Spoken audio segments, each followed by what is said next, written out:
is up? Welcome back to the channel. Oh my goodness, it's been a while since I have filmed, and today is New Year's Day, so happy 2021 to everybody. I thought I'd start the new year off with a video, and I'm off for a few days from work. It's gonna be a nice little break, and I thought I would do my favorite products I discovered for 2020, what I really enjoyed last year. So it's kind of like a year summary of my favorite products of 2020. So I'm kind of doing like a couple items from each category of makeup. So yeah, let's get started, guys. So starting off with primer, I discovered a new one. This one's kind of an older one, but this has been a staple of mine. I had to include it. This is the Smashbox Oil and Shine Control Primer. I've probably gone through 2 of these this year, and I just repurchased this, and because I'm almost out of it. This is the best primer if you are an oily skinned gal like me. I wear this and it will help my foundation last for 10 to 15 hours. I will work some very long shifts. And then I discovered the Ole Henriksen Banana Bright Face Primer. I got this in a BoxyCharm, and I really do enjoy this.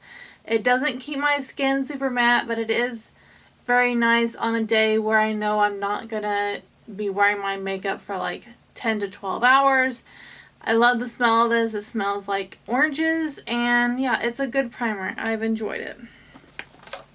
Next, moving on to foundations, I fell in love with 2 foundations.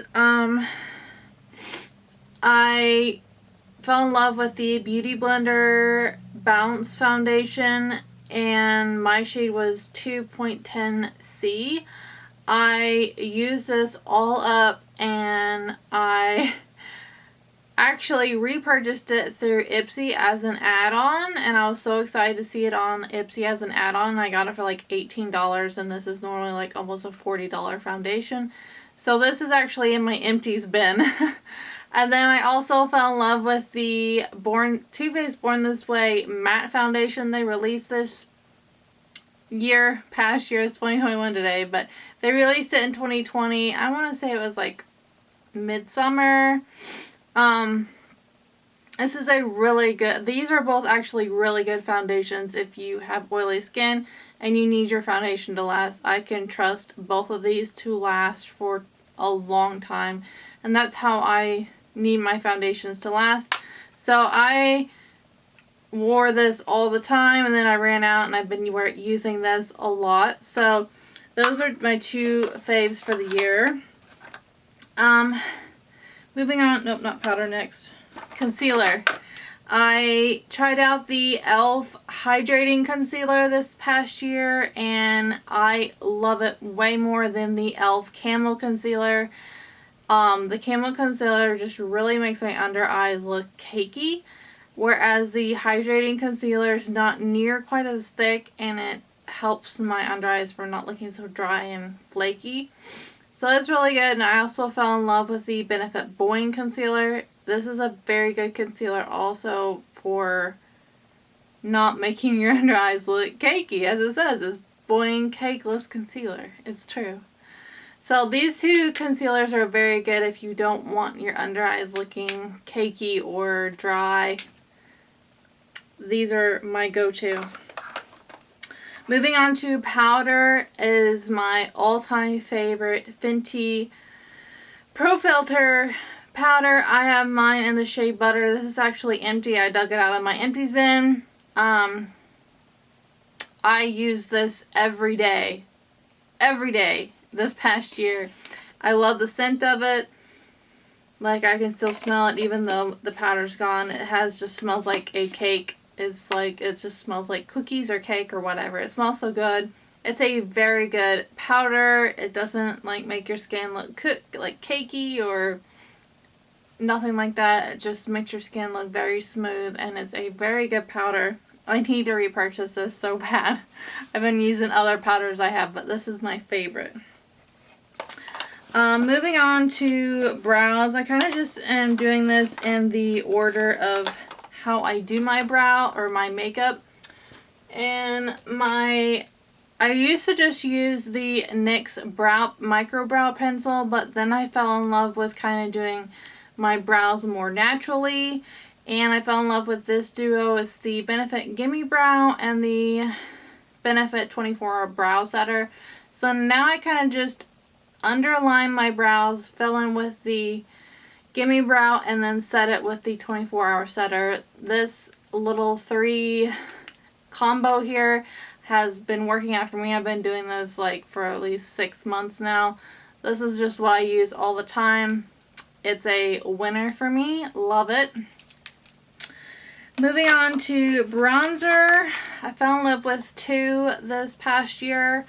One being a cream bronzer, which is the Tarte Breezy Cream Bronzer in the shade Seychelles. This has been well loved. I really enjoyed this past summer using a cream bronzer. It got released over the summertime. It's very good. I love it. It blends out easily. It's so good. And then I actually got this Essence Sun Club Luminous Bronzing Powder in the medium tone when I was on vacation in Tennessee during the fall. And I have used this like every day since I got it. I already have a nice little indentation in the thing.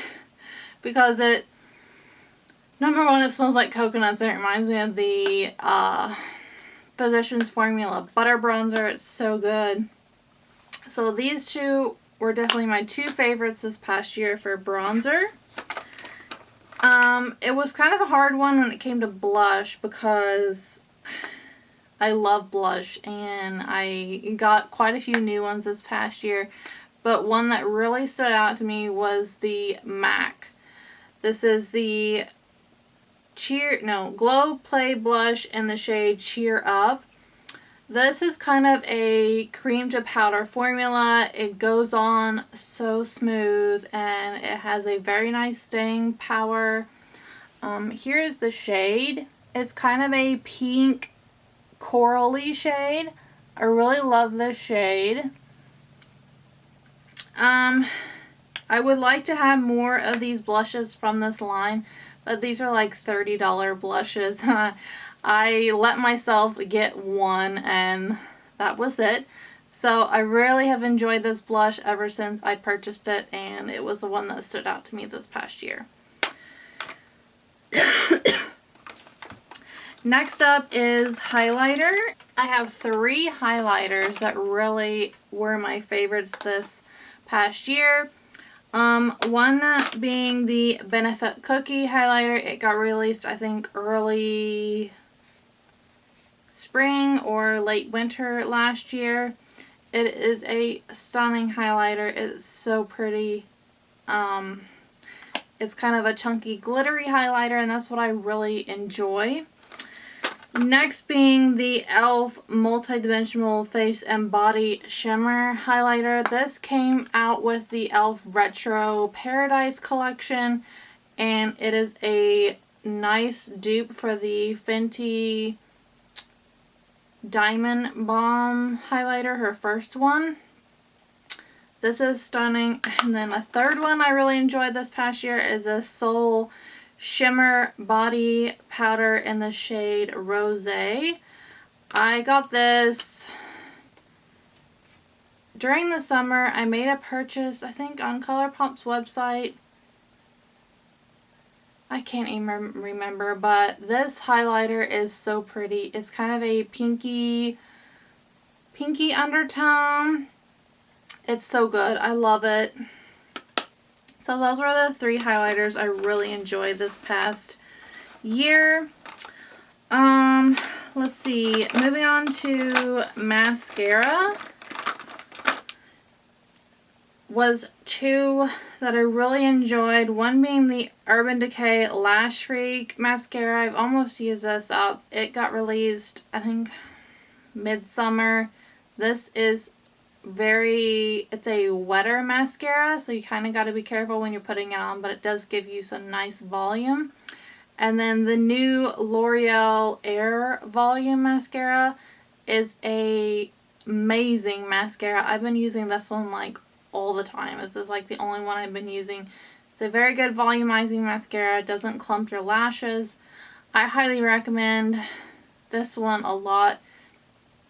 This one you can easily get a little bit messy if you're not like careful with it, but they're both very good for volume. And then I had a hard time picking like my favorite eyeshadow palettes for the year because I got quite a few new palettes this year, but I did come up with a couple like really good ones. First off being the Makeup Revolution. This one is the Forever Flawless Birds of Paradise palette. This one is so good. It's a nice like colorful palette, and this gold Fiesta shade down here is just ridiculously amazing. It's creamy, it's pigmented. This one is really good if you're wanting a colorful palette. Another really good one I fell in love with is this one from Essence. The little girl's eyes blink. It's been one of my favorites. I got this one from Ulta, and it is a nice neutral palette if you're looking for some nice neutral colors. I fell in love with this one right after I got it, and I have been trying out more things from the Essence brand, and it is such a good brand. So these two were both very good palettes that were like drugstore related. And then I had to make an honorable mention to this ABH Norvina palette my boyfriend got me early this past year. It's another bright palette. I love some of these shades in here, and I really wish that they would release another one of these. They haven't released one in so long. This one is so good. And then one more palette I have to mention, because I tried out so many good ones this past year, is the Profusion Gold Rush palette. I've been trying out a few Profusion things, and this one is really good. It has some nice gold colors and yellows, and then some nice neutral colors. And then it has a couple like glitter shades up here near the top, and this palette is just so good. I highly recommend you checking out the Profusion line if you've not already. I'm gonna have to call it quits on showing you guys so many good palettes, but I tried out quite a few good ones. A lot of the palettes I tried out this past year were more drugstore related brands, like more affordable brands. And I did find some really good palettes this past year. Let me know if you would like for me to do a ranking of the eyeshadow palettes I tried all year. I think I would really like to do that. It might be a longer video, but it would be fun. I hope you guys enjoy this video. That is the summary of my favorite products of 2020 that I tried, and don't forget that you are absolutely stunning. Bye guys, thanks for watching. So check out my Instagram pages at Colorful Gadget or my new brand at Spunky Scrunchies. And don't forget, if you haven't subscribed, click the circular icon in the middle. Or if you haven't seen my most recent or another favorite of mine, click the one on the top right or the bottom right.